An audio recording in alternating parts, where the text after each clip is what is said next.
Hola, bonjour. Hola.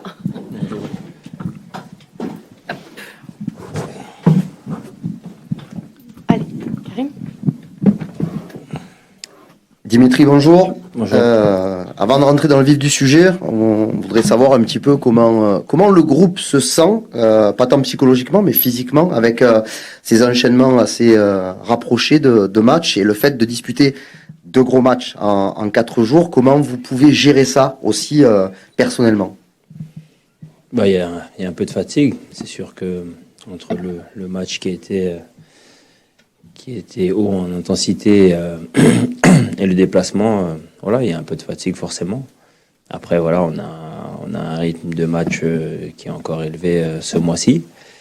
Mais voilà, on a des matchs importants tous les 3 jours et la fatigue ne doit pas être une excuse. On fait ce qu'il faut pour bien récupérer et se préparer pour le match d'après.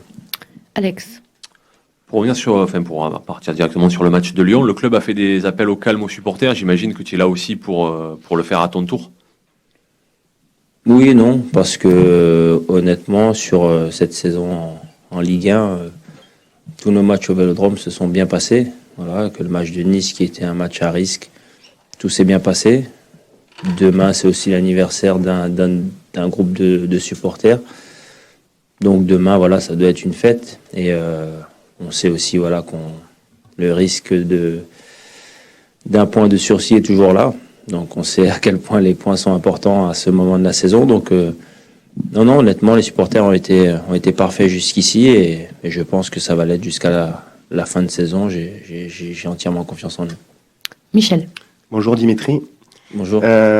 Comment est le groupe Karim parlait physiquement, moi je dirais plutôt psychologiquement et notamment la défense qui a rarement été autant bougée cette saison. Comment est Douillet? Est-ce que tu as senti les joueurs un peu touchés par la défaite et par le déroulé notamment de la première mi-temps à Rotterdam?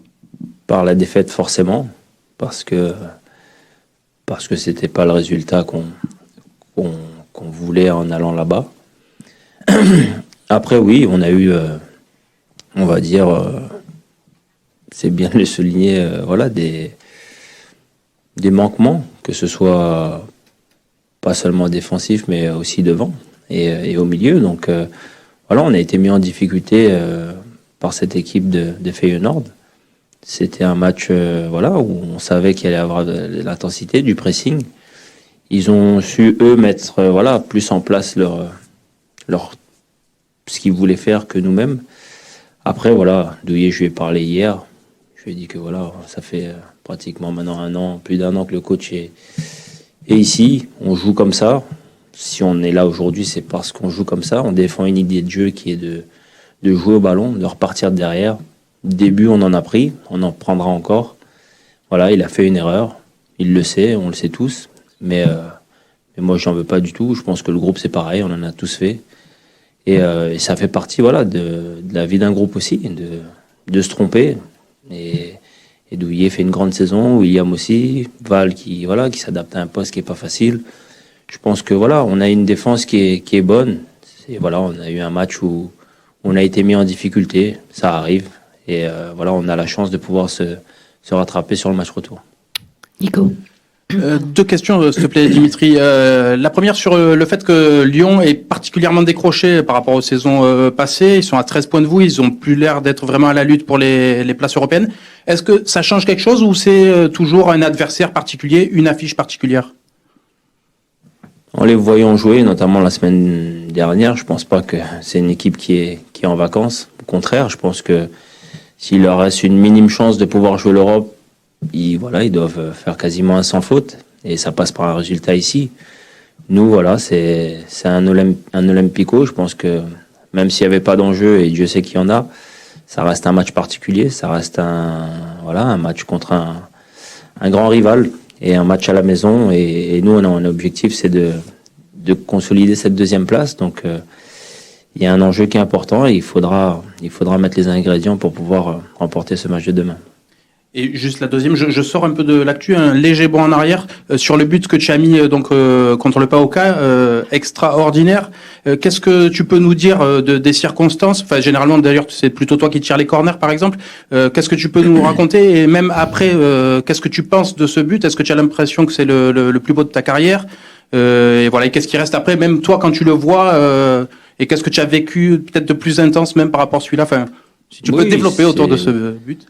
C'est un but, oui, qui est particulier, c'est sûr. Et oui, je devrais être en train de le tirer, mais je venais de finir une action et Under était plus près du ballon, donc c'est lui qui a tiré. Et voilà, je pensais pas qu'il m'avait vu ici, voilà, plutôt seul. Donc après voilà, c'est un geste que j'ai fait une fois. C'est certes pour moi le plus beau but de ma carrière parce que autant il est beau et aussi difficile à réaliser avec ce rebond et cette passe qui arrive forte. Après voilà, c'est un moment qui est unique, c'est un match de Coupe d'Europe, donc forcément ça restera gravé dans les souvenirs. Gilles. Dimitri, bonjour. Bonjour. Pas de victoire depuis 2019 contre les Lyonnais. Qu'est-ce qui vous gêne chez cette équipe qui vous a posé cette saison précisément des problèmes? C'est une équipe, voilà. Ils ont un effectif de grande qualité. Voilà, c'est une équipe qui est bâtie pour l'Europe, avec des très bons joueurs de ballon. Donc, c'est vrai qu'ils ont tendance au match retour, voilà, on avait fait une bonne première mi-temps. On leur avait laissé la deuxième et on avait plutôt arrêté de jouer. Et on avait pris ces deux buts en fin de match. Donc, essayer de reproduire ce qu'on a pu bien faire en première mi-temps là-bas. Et plutôt avoir un match plus consistant et plus maîtrisé sur la durée. Une petite deuxième, on ne verra sûrement pas avant Rotterdam. Retrouver une finale européenne, encore plus pour toi qui avais vécu la dernière finale de manière douloureuse. Qu'est-ce que ça représente, cette ambition de gagner un titre avec l'OM pour toi? Déjà, voilà, avant de parler de gagner un titre, il va falloir combler ce but de retard qu'on a. On a la chance de pouvoir avoir ce match retour à la maison. Donc on sait que on pourra compter non seulement sur nous et sur notre côté assez revanchard au vu du match aller, mais aussi sur notre 12e homme. Mais voilà, c'est une demi-finale retour. Il y a plus de filet. On va devoir marquer. Et de pas en prendre, marquer 2 si possible pour pouvoir se qualifier directement ou passer par les prolongations. Mais en tout cas, voilà, on sait que la marche est haute, mais on va se donner les moyens de le faire. Flo. Ouais, Dimitri, tu dis au fond à gauche. Tu dis que la fatigue ne sera pas une excuse, mais pourtant c'est une réalité. Là, vous enchaînez des matchs à haute intensité. Ma question, c'est est-ce qu'à un moment donné, il ne faudra pas vous dire que vous avez 6 points d'avance et que peut-être c'est jeudi qu'il faudra garder toute votre énergie? Est-ce que dans votre tête, il y a cette gestion-là qui est possible? Ou est-ce que tu penses que le stade plein, cette rivalité avec Lyon fait que vous allez passer au-dessus de cette fatigue-là? Honnêtement, je pense que au vu des 3 matchs qui nous attendaient là, avec la double confrontation contre Feyenoord et Lyon, il n'y a pas de gestion à avoir. Je pense que aujourd'hui, on a un effectif qui, voilà, on a vu, il y a des joueurs qui n'ont pas joué jeudi, il y a des joueurs qui ont joué une mi-temps à Reims. Voilà, le coach essaye de faire en sorte aussi de concerner tout le monde et de faire reposer ceux qui ont peut-être un peu plus joué ou ceux qui sont un peu plus vieux, comme nous, avec Steve. Mais aujourd'hui, non, on peut pas avoir de gestion dans ce sprint final, que ce soit en demi-finale de Coupe d'Europe ou en championnat, même si on a 6 points d'avance. Je suis bien placé pour savoir que 6 points d'avance, c'est pas beaucoup avec le calendrier qui nous attend et chaque point sera important. Donc, non, la meilleure gestion, c'est de jouer tous les matchs pour les gagner. Hugo. 2 petites questions, justement. Une question sur la gestion des gardiens. Est-ce qu'il y a un gardien qui est fixé pour la fin de l'année et c'est entériné comme on a pu le lire ou pas? Et vous voyez les compos, voilà. Il y a Pau qui peut jouer, il y a Steve. On va dire qu'on a la chance de pouvoir avoir compté sur 2 bons gardiens. C'est un problème. Je préfère l'avoir dans ce sens-là que de chercher un gardien. Après, voilà, Steve joue la Coupe d'Europe, Pau le championnat. quelquefois il y a un peu de suite parce que Steve a besoin de jouer aussi pour avoir des repères, mais ce qui est sûr, c'est que voilà, on a la chance d'avoir 2 gardiens et on a confiance en nos 2 gardiens. Très bien. Et un petit mot sur le match aller. Là, tu disais revanche à prendre pour Feyenoord, revanche à prendre pour Lyon aussi, j'imagine. Comment ça s'était passé dans le vestiaire au match aller? Est-ce que comme nous devant la télé, tu t'es dit à un moment donné, malgré la blessure, on revient sur le terrain et on va les battre, voilà, ou est-ce Avec que la bouteille, vous parlez? ouais, c'est ça. Non, à aucun moment j'étais en condition de revenir sur le terrain. Non seulement mentalement, mais aussi par ce jet de bouteille. Mais on va dire que c'est passé. On va dire que ça nous a non seulement touché, mais ça nous a aussi consolidé dans la mesure où je pense que ces faits-là, que ce soit celui-là, celui de Nice, nous a apporté un peu plus de sécurité, on va dire, dans les stades. Voilà, je vois qu'il y a des mesures qui sont prises, il y a des décisions qui sont prises par les clubs eux-mêmes. Donc c'est ça qu'il faut retenir. Il ne faut pas retenir le négatif qui est, oui, c'est ce jet de bouteille. Xavier. Bonjour Dimitri. Je voulais revenir sur l'après-match de Nice. Belle victoire au Vélodrome, belle communion avec le public. Et vous rentrez dans le vestiaire, l'une des premières réflexions que vous faites à William Saliba, c'est ce soir, si on est exigeant, c'est 2-0. En l'occurrence, on ne prend pas le but dans les dernières minutes. Est-ce que de par votre statut de cadre du vestiaire, vous avez ce devoir d'exigence, justement? Je ne sais pas si j'ai ce devoir. En tout cas, William, c'est quelqu'un que j'apprécie beaucoup. Et malgré tout ce qu'il fait, il n'a que 20 ans.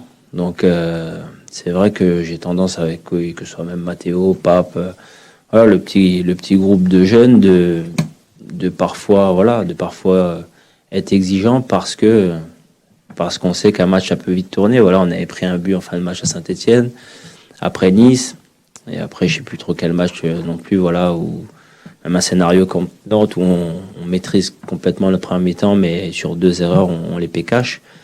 Donc voilà, j'essaye de faire en sorte qu'il soit vraiment plus exigeant parce que le foot, c'est des détails et c'est des détails qui peuvent coûter cher. Romain. Salut Dimitri, j'ai 2 petites questions rapides sur le match de Feyenoord. La première, c'est est-ce que la deuxième mi-temps que vous avez réalisée vous conforte encore plus dans votre idée de jeu et dans la possibilité que vous allez pouvoir vraiment les inquiéter au match retour? Oui, mais honnêtement, on n'a pas besoin de regarder cette deuxième mi-temps parce que, je t'ai dit, ça fait plus d'1 an qu'on joue comme ça. Donc on a une équipe qui a été bâtie pour ça. On a une idée de jeu. J'ai dit que qu'on défend depuis pas mal de temps.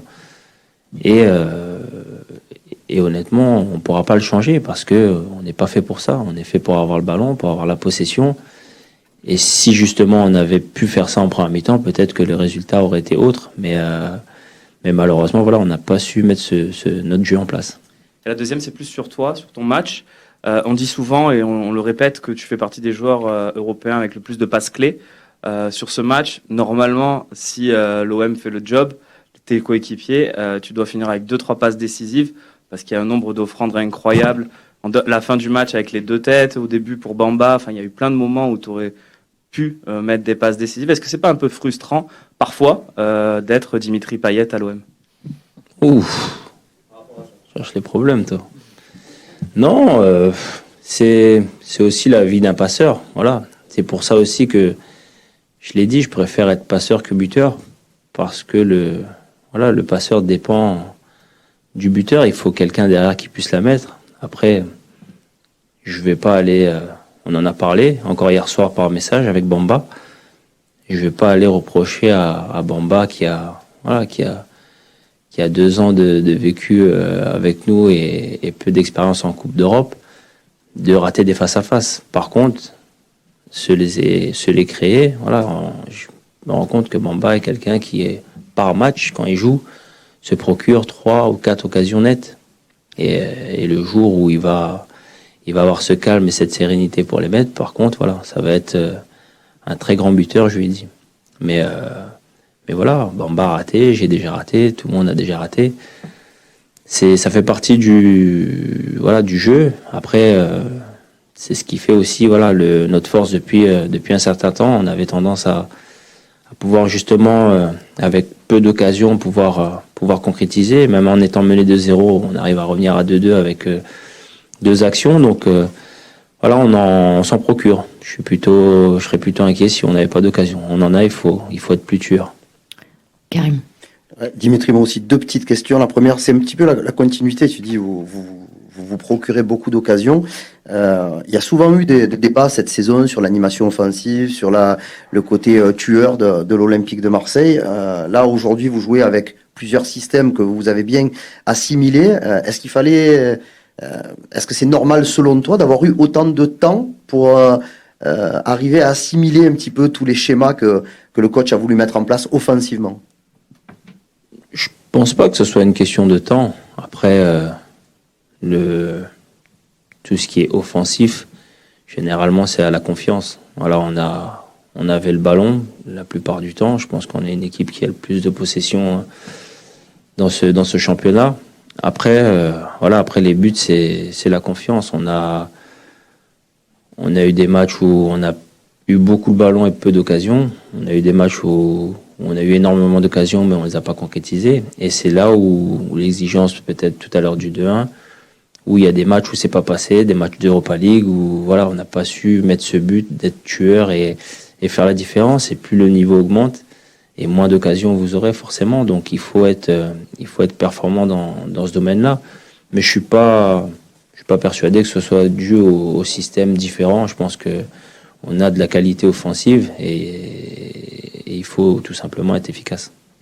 Et tu as quasiment tout connu avec l'OM, notamment des moments difficiles cette année. Franchement, c'est une saison assez tranquille, j'ai envie de dire. Sur le seul moment dur que vous avez eu à gérer, et tu le disais avant la conf du match aller contre Lyon, on n'a pas été encore mis en difficulté. Il va falloir, quand on sera dans le dur, montrer qu'on est là. Comment vous avez géré ce petit moment difficile de fin février, début mars? Je pense que on n'a pas eu vraiment beaucoup de choses à faire pour changer tout ça, parce que on a un groupe qui est réactif. On a un groupe, on voit, voilà, ça faisait je sais plus combien de matchs d'affilée qu'on gagnait, mais c'est un groupe qui se remet toujours en question. Et j'ai l'impression qu'à chaque défaite, que ce soit jeudi ou une défaite en championnat ou quand ça se passe pas bien, on a l'impression que c'est une crise. Et c'est une réaction qui est positive pour moi, parce que voilà, si on apprend à perdre et ça devient banal de perdre, voilà, ça devient plus compliqué. J'ai l'impression et Dieu sait qu'on n'en a pas perdu énormément des matchs, mais à chaque défaite, j'avais l'impression vraiment que c'était une crise et tout le monde essayait de comprendre pourquoi, qu'est-ce qu'on a bien fait, qu'est-ce qu'on a mal fait. Donc, on n'a pas eu spécialement grand chose à changer, mais le groupe a évolué. Voilà, on a des compétiteurs, on a des gens qui sont là et qui travaillent énormément pour nous mettre dans les meilleures conditions. Et je trouve qu'on a plutôt bien géré cette situation, voilà, de février pour arriver en pleine forme dans ces dernières semaines. Après, c'est une saison qui est tranquille, mais la saison n'est pas finie. Donc, si c'est pour finir, pas dans les 3 premiers et être éliminé en demi-finale, on dira oui, on a fait une belle saison, mais ce sera une saison blanche et il faudra recommencer une autre. Alex. Justement, tu fais partie des 3 joueurs qui étaient là en 2018, Steve, Bouba et toi. Est-ce que tu mets en garde tes coéquipiers par rapport à ça? Parce qu'en 2018, c'était un peu avant, mais vous avez perdu contre Lyon au Vélodrome et ce match avait été vraiment un match charnière pour la suite. Lyon jouait la qualif en Ligue des Champions.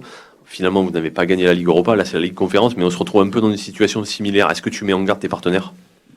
Oui, parce que je leur dis que voilà, c'est triste à dire, mais on a fait 9 mois de grande qualité.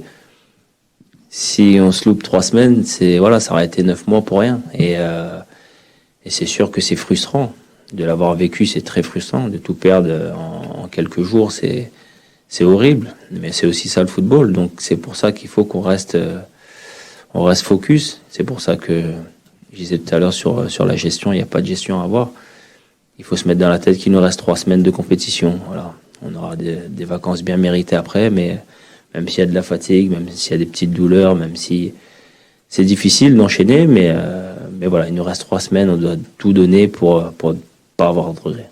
Allez, on termine avec toi, Flo. Ouais. Dimitri, tu parlais du petit groupe de jeunes là, à qui tu donnes parfois des conseils, et tu étais avec certains d'entre eux dans l'émission Le Vestiaire là, sur RMC Sport, et ils glissaient, je trouvais ça assez sympa, qu'il y avait comme un petit pacte pour t'offrir un titre, un petit pacte dans le vestiaire. Est-ce que c'est vrai, et est-ce que ça te touche si tel est le cas, parce que ça veut dire qu'ils pensent à toi, quoi.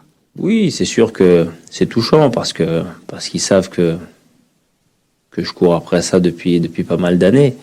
Après c'est des petits cons, voilà, c'est un peu chambreur, et voilà, c'est comme la victoire à Bordeaux, voilà, ils m'ont dit qu'il fallait nous appeler avant, on aurait réglé le problème bien avant tout ça, donc voilà, c'est un petit côté chambreur que j'aime bien avec eux aussi, donc je sais que, voilà, comme je l'ai dit, ce sont des jeunes, mais des jeunes compétiteurs, des jeunes qui savent où ils veulent aller. Et je pense que, voilà, on le voit assez sur ces dernières semaines.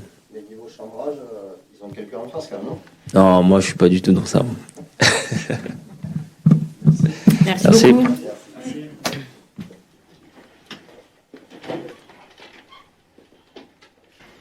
Allez, Karim. Coach, bonjour. Déjà, je voudrais savoir comment vous allez, parce que vous avez l'air un peu fatigué, un peu pris jeudi soir après le match de Feyenoord. Primero, saber cómo se encuentra, porque después del partido frente al Feyenoord le vimos un poco cansado. No, bien. Un poco con gripe, pero ya mejor. Gracias. Et à 3 semaines en gros de la fin de cette saison, comment on arrive à enchaîner des matchs aussi importants, parce que vous avez 2 demi-finales avec un très gros match demain contre Lyon. Est-ce que c'est facile de gérer ce groupe-là et de gérer les hommes aussi? Bueno, y sobre las 3 últimas semanas de competición que queda, quería saber cómo gestiona estas secuencias tan importantes de partidos también muy importantes. Tenemos las 2 semifinales y ahora también un partido muy importante frente a Lyon. Saber si es fácil gestionar a este grupo de futbolistas en este momento. No. La gestión es normal en una etapa del año donde se definen un montón de cosas, y lo más complejo es tratar de enfrentar un partido como el de mañana con Lyon, que es un gran equipo, con un equipo que jugó hace muy poco, y jugar el jueves la revancha con Feyenoord, con un Feyenoord descansado, porque la Liga le otorgó la posibilidad de no jugar por el torneo local el fin de semana. Este tipo de circunstancias la tenemos que manejar como entrenador para intentar dosificar a algún jugador que tiene muchos minutos y que no está rindiendo a lo mejor el 100% de lo que puede por la gran cantidad de partidos. No deja de ser también un problema para resolver. Alors non, c'est vrai que ce type de gestion est plutôt normal dans une étape finale, une dernière ligne droite qui va définir beaucoup de choses. Là aujourd'hui, le plus dur, ce sera de voir comment affronter un match face à Lyon, qui est une grande équipe, et en plus on va devoir rejouer jeudi face à une équipe de Feyenoord qui sera moins fatiguée parce que sa fédération lui a permis de ne pas jouer son match de championnat ce week-end. Voilà, maintenant à nous aussi de gérer les temps de jeu des différents joueurs. Il y a des joueurs qui ont beaucoup joué, qui sont donc peut-être pas à 100% de leur forme. Donc voilà, c'est un problème en plus à résoudre. Alex. Bonjour coach. En conférence de presse hier, Peter Bosz, votre homologue lyonnais, a tenu des propos particulièrement élogieux à votre égard. Qu'est-ce que vous pensez de lui? Ayer el entrenador de Lyon, Peter Bosz, habló muy bien de usted, le elogió bastante. ¿Qué es lo que piensa de este entrenador? Bueno, siempre el elogio de un colega es importante para nosotros. Yo creo que el entrenador de Lyon llegó a este equipo, a este buen equipo, con muy buenos futbolistas por una trayectoria y por una manera de jugar que lo define como un entrenador capaz de enfrentar una un equipo que iba a jugar supuestamente la Champions League y que iba a protagonizar el torneo local. Creo que es importante siempre que entrenadores de otros equipos se fijen en el trabajo de uno, y eso me alegra mucho, porque indudablemente que a uno lo observen realmente me hace bien. Alors les éloges d'un collègue de travail sont toujours importants pour nous. Avec en plus l'entraîneur de Lyon, donc Peter Bosz, est arrivé qui a créé, c'était une très bonne équipe de Lyon. Il est arrivé là de par sa trajectoire et aussi son idée de jeu. C'est un entraîneur qui est largement capable de gérer une équipe qui a été formée pour jouer la Ligue des Champions et être un petit peu plus haut au classement du championnat. C'est toujours intéressant de voir que d'autres entraîneurs regardent notre travail, et je suis content de voir que je suis suivi, ça me fait du bien. Bonjour Jorge. Jeudi contre Feyenoord, vous avez été pris à de nombreuses reprises dans le dos de votre défense, notamment en première mi-temps. Est-ce que vous mettez ça sur des défaillances individuelles, défensivement, collectives? Et est-ce que vous êtes inquiet pour la fin du championnat, si ça pouvait se renouveler? Bueno, frente al Feyenoord el jueves vimos al equipo holandés cogerles mucho la espalda a la defensa, sobre todo en la primera parte. ¿Cree que es debido a errores individuales o más errores colectivos quizás? Y si está preocupado porque pueda volver a pasar hasta en el final de la temporada. Sí, yo creo que son errores colectivos. Cuando son errores colectivos tienen que ver básicamente con el entrenador o con el planteo que hizo el equipo rival, de acuerdo a las capacidades o a las incapacidades que tenemos nosotros para poder defender espacios grandes. No solamente el poner muchos jugadores por delante del balón del rival generaba de que la primera opción sea la espalda y la segunda opción sea la toma de rebote para volver a atacar, y la verdad que no estuvimos colectivamente precisos para resolver ese inconveniente que nos otorgó el rival en ese partido. Alors oui, pour moi, ce sont des erreurs collectives qui ont donc à voir soit avec l'entraîneur ou alors aussi avec la stratégie de l'adversaire, qui a pu voir que on avait des problèmes à défendre dans les grands espaces. Quand on met beaucoup de joueurs devant qui défendent plus haut ou devant le ballon avec l'adversaire, eh bien il y a deux options. La première est bien d'utiliser ou d'essayer de passer dans notre dos, et la deuxième option est d'attaquer sur les deuxièmes ballons pour récupérer ces deuxièmes ballons et attaquer à nouveau. Et je pense qu'on n'a pas été assez précis collectivement pour pouvoir résoudre ce problème jeudi. Flo. Rolleré, je voulais savoir ce que vous retenez du match de Bamba Dieng jeudi. Est-ce que ce sont des occasions manquées ou plutôt la capacité à s'en créer? Est-ce qu'il a répondu à ce que vous aviez, je pense, mis en place avec un besoin de vitesse devant? Voilà. Ou est-ce que c'était ce choix de le titulariser très momentané, uniquement lié au match, ou est-ce que tout simplement il est en train de prendre le devant, par exemple, sur Arik Milik? Quería saber con qué se queda del partido de Bamba Dieng del jueves, si se queda con los fallos que tuvo o el hecho de que se crea muchas ocasiones, y saber si respondió al plan que tenía con él, que parecía no utilizar un poco su velocidad, o si solo era titular por este tipo de partidos, o es que ya está por delante de Arek Milik en su pensamiento. No, yo creo que el plan del partido merecía dos jugadores profundos, por eso jugaron Bakambu y Bamba en aquel partido. Creo que Bamba, dentro de la estrategia de ataque, cumplió muy bien en los tiempos profundos de ataque que generaron con el gol 3 o 4 jugadas más claras que pueden haber sido convertidas, porque él mismo se la genera. También en relación de lo que funciona el equipo, lo que produce el equipo, a través de tener un jugador que estire mucho la defensa todo el tiempo. Y bueno, yo creo que para cada partido uno puede contar con diferentes características. No sé si ya hablar de nombre propio, sino de características. el partido para el plan merecía gente profunda y por eso contamos con Bamba 10. Si hubiéramos necesitado llegar por los costados y tener mucho volumen de centro, a lo mejor hubiéramos contado con un jugador más de varía que era Arek, pero bueno, esperemos que podemos contar con todos para poner al que mejor está para cada partido.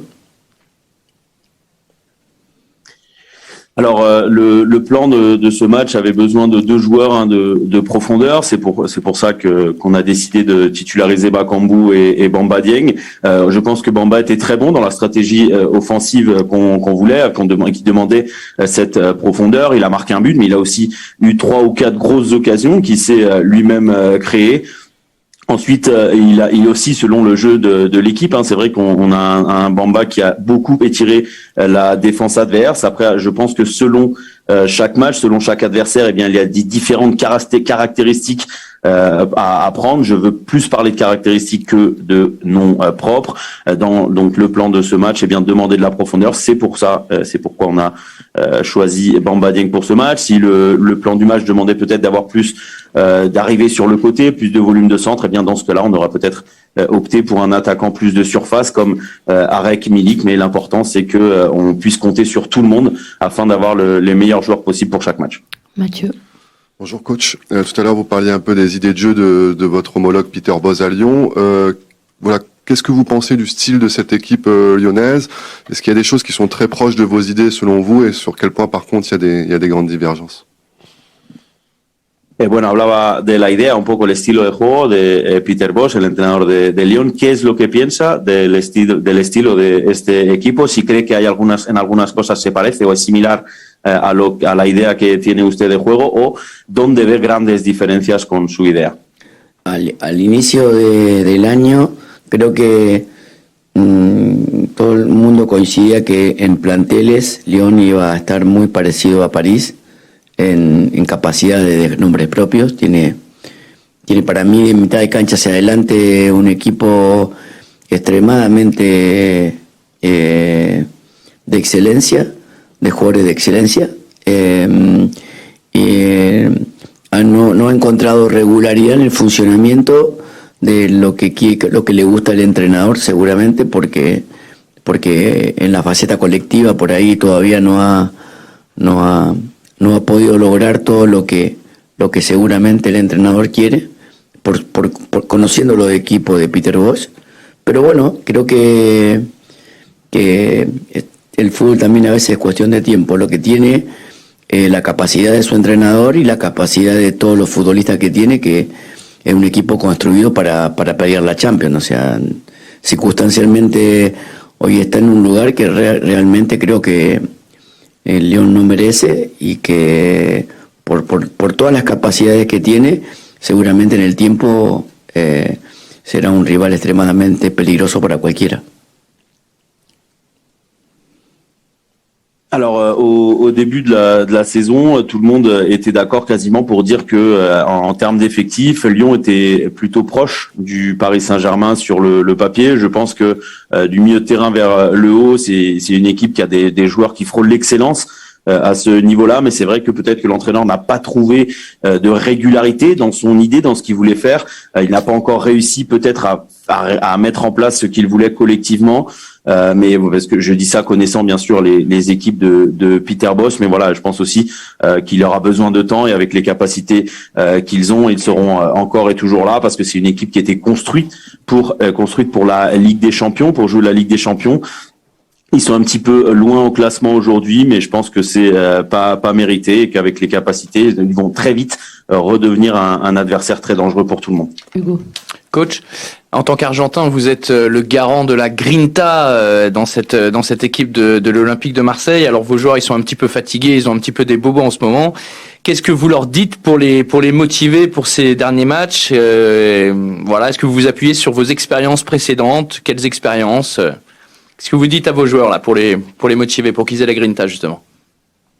Bueno, como argentino, digamos que es usted un poco la imagen de la garra, ¿no? Que vemos en este Olympique de Marsella también, un equipo que está un poco cansado, tiene jugadores que empiezan a estar también tocados. ¿Qué es lo que les dice en un momento como así, en un momento como este, para motivarles? ¿Les habla quizás de algunas experiencias suyas, del pasado? ¿Qué es lo que les dice a un grupo así para motivarle en esta última recta final? Bueno, que básicamente lo que siempre les digo, lo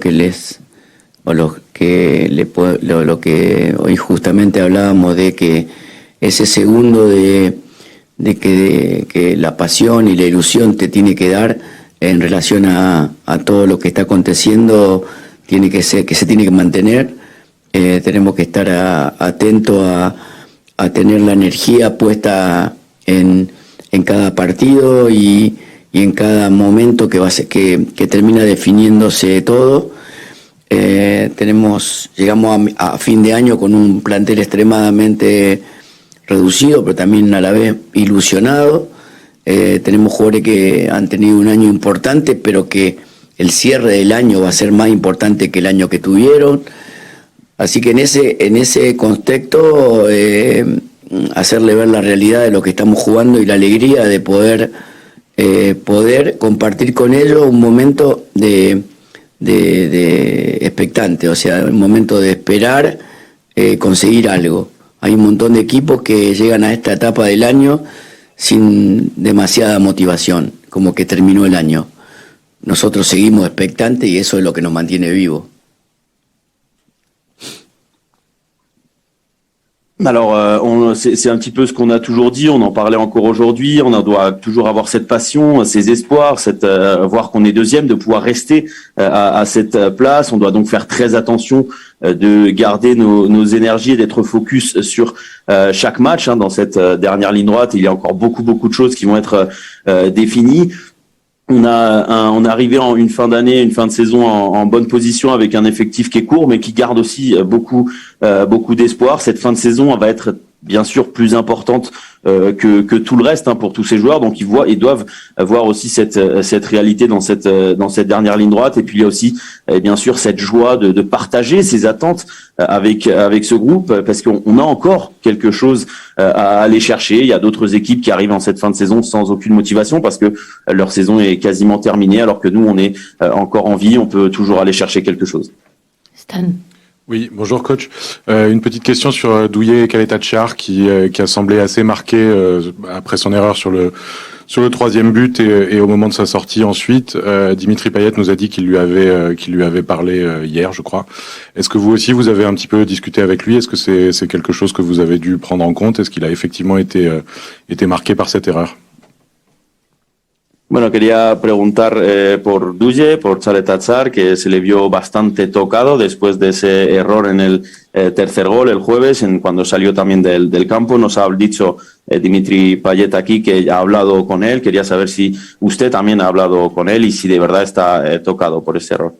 Sí, tuvimos una charla básicamente por diferentes aspectos del juego, de posicionamiento, de lectura, de un montón de aspectos que tienen que ver con lo futbolístico, que también las emociones juegan en la toma de decisiones. Por eso es un jugador, Douillet ha tenido un gran año, tiene muchas capacidades para desarrollar todavía y hay que consolidarse en este tipo de partidos. Yo creo que tengo siempre confianza en un jugador que resuelve muy bien un montón de duelos o un montón de aspectos durante el juego y más allá de un error puntual no podemos perder a un jugador que vamos a necesitar de cara al final. Oui, on a parlé plutôt des aspects du jeu. On a aussi parlé un petit peu de son positionnement, sa lecture du jeu. On a surtout parlé des aspects footballistiques, même si les émotions ont aussi quelque chose à voir dans la prise de décision. Douillet Kaletacar réalise quand même une très belle saison. Il a encore beaucoup de qualités, beaucoup de capacités à améliorer. Il faut consolider tout ça dans ce type de match, mais moi j'ai une totale confiance en lui, un joueur qui est très bon dans les duels, qui est très important, et je vois plus loin qu'une seule erreur. On ne doit pas perdre un joueur qui va être important pour nous dans ce sprint final. Romain. Voilà Jorge. D'abord, vous signalez que Feyenoord joue ce week-end contre le Fortuna Sittard à 16h45. Peut-être la trade de Nico pour ça. Primero decirle que Feyenoord sí va a jugar este fin de semana frente al Fortuna Sittard, pero juegan a las 16:45. Et pour ma question, je voudrais vous parler de Lucas Perrin. Marc Heller, le patron de Strasbourg, a annoncé qu'il allait lever l'option d'achat. Est-ce que vous êtes surpris par l'évolution qu'il a eue cette saison dans une équipe joueuse? Y la pregunta es sobre Lucas Perrin. El presidente de Estrasburgo ha confirmado que iban a pagar la opción de compra del jugador para quedárselo, y si está sorprendido de su temporada en un equipo que también juega muy bien al fútbol. No, bueno, con respecto al partido de Feyenoord, pensé que me habían informado que la fecha se había suspendido y que no iban a jugar. Con respecto a Lucas, tengo mucho aprecio por él y me pone muy feliz que haya tenido un año como el que tuvo y que tenga la posibilidad de seguir creciendo, más allá de que no sea con nosotros. Yo creo que tuvo un año de mucha regularidad, donde pudo demostrar todo lo que no pudo demostrar en este club por no tenerla, y que bueno, se ha consolidado un equipo que juega realmente muy bien. Alors tout d'abord concernant le match de Feyenoord, on m'avait informé qu'il avait été reporté. Et concernant Lucas Perrin, c'est un joueur que j'apprécie énormément, donc je suis très heureux de voir la saison qu'il a réalisée. Je suis très heureux de voir qu'il va pouvoir continuer de grandir, de se développer, même si ce sera pas avec l'Olympique de Marseille. Il a pu montrer, il a été très régulier, il a pu prouver le joueur qu'il est, quelque chose qu'il n'a pas pu faire ici parce qu'il n'a pas eu le temps de jeu nécessaire. Allez, 2 dernières questions. Michel Karim. Jorge, Dimitri nous a dit il y a quelques minutes que ça commençait un petit peu à tirer musculairement, qu'il y avait des matchs à haute intensité, des voyages. C'est la dernière fois là que vous avez un triptyque pendant 10 jours, Lyon, Feyenoord, Lorient. Après, vous aurez une semaine pour récupérer. Ça veut dire que dans vos compositions d'équipe, est-ce que vous pensez déjà à jeudi, quand vous allez faire votre 11 de demain, ou alors non, on réfléchit pas, tant pis s'il y a des petits bobos, au risque de péter un joueur, on aligne la meilleure équipe possible? Bueno, nos ha dicho antes Dimitri Payet que bueno, empieza a haber un poco de fatiga musculares, partidos que se han estado jugando a mucha intensidad, también hay muchos viajes. Ahora es la última vez que vais a jugar 3 partidos en una semana o en 10 días con este Lyon, luego Feyenoord y el partido frente a Lorient. Luego, a partir de ahí, tendréis una semana para preparar los encuentros. Eso con los 11 que pretende hacer. En este 11 del domingo, ¿piensa también en el partido del jueves o para nada? Solo se centra en el partido del domingo. Vamos con el mejor equipo posible, pese a que pueda haber algún jugador que acabe tocado o lesionado. No, nosotros pensamos en el partido de mañana y pensamos también en el partido del jueves, porque hay jugadores que pueden dosificar la energía, pero que nosotros necesitamos que la energía esté 100% para cada partido. Si nosotros podemos jugar con el mismo equipo tranquilamente, pero el equipo va a tener un rendimiento diferente o menor en el partido de mañana o en el partido del jueves, eso es normal.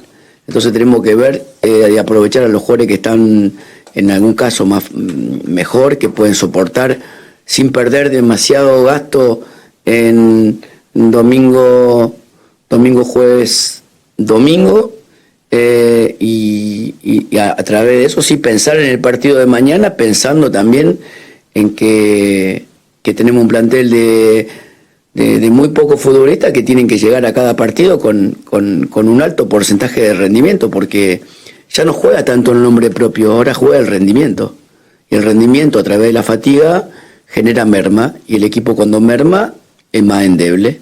Entonces siempre preferible poner el equipo fuerte, pensando también que en el próximo partido tenga que haber jugadores sin desgaste, más de todo emocional.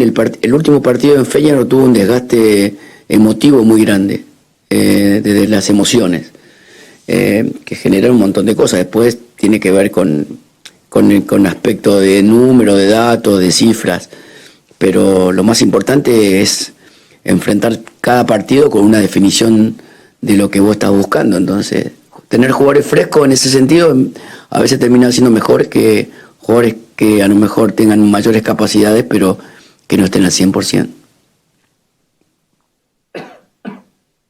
Alors nous, on va penser au match de demain, mais aussi au match de jeudi, parce qu'on sait très bien qu'on a des joueurs qui sont capables de doser un petit peu leur énergie, mais nous, on a tout simplement besoin que tous nos joueurs soient à 100% à chaque match. On pourrait jouer toujours avec la même équipe, c'est vrai, mais cette équipe, eh bien, avec la fatigue aussi, perdrait en rendement et elle deviendrait aussi moins bonne. Voilà, donc il faut essayer de trouver les joueurs qui sont le mieux en forme, qu'on puisse passer encore ce calendrier en perdant le moins d'énergie possible. Donc on doit penser d'abord au match de demain, bien sûr, mais on sait aussi qu'on a un effectif court, on doit donc utiliser des joueurs sans que le rendement de l'équipe soit touché, parce que ce qui nous intéresse le plus, nous, plus que les noms propre de chaque joueur, eh bien, c'est d'avoir ensuite, c'est de regarder plutôt le rendement, parce que l'équipe, eh bien, est un petit peu moins bien si tout le monde n'est pas au top. Donc, on doit essayer de passer tout ça avec le moins de fatigue possible. On ressort d'un match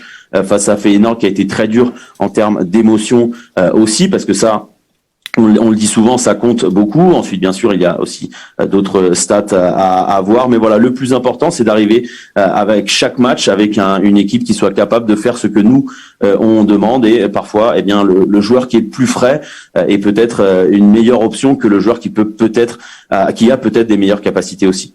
Allez, on termine avec toi, Karim. Jorge, demain, c'est un des matchs les plus attendus de la saison pour les supporters de l'Olympique de Marseille pour plein de raisons. L'OM a lancé un appel au calme avant ce match. On sait, vous le dites régulièrement, que vous sentez une responsabilité, vous déjà, par rapport aux supporters, par rapport à la ville de Marseille. Est-ce que vous avez un message à faire passer aux supporters pour que cette soirée soit magnifique du début jusqu'à la fin? Bueno, mañana se viene uno de los partidos, o el partido quizá más esperado por los hinchas del Olympique de Marsella, por varias razones. Antes de este partido hemos visto que el club está pidiendo calma. Usted siempre dice que tenéis una responsabilidad por el club, con los hinchas, también con la ciudad. ¿Tiene algún mensaje que pasar hoy para que esto sea una fiesta y que no sea nada más? Bueno, que ojalá que la gente esté totalmente preocupada por estar cerca del equipo, por empujarlo, por en algunos momentos, cuando le falte un poco de energía, otorgársela, pero sin aprovechar eso como para generar ningún tipo de desmán que comprometa cualquier circunstancia hacia el club. Creo que los hinchas, como los jugadores, como los entrenadores, tenemos siempre que tomar referencia de que el club es lo más importante. Entonces, lo importante es estar cerca, lo importante es manifestarse sin perjudicar al club.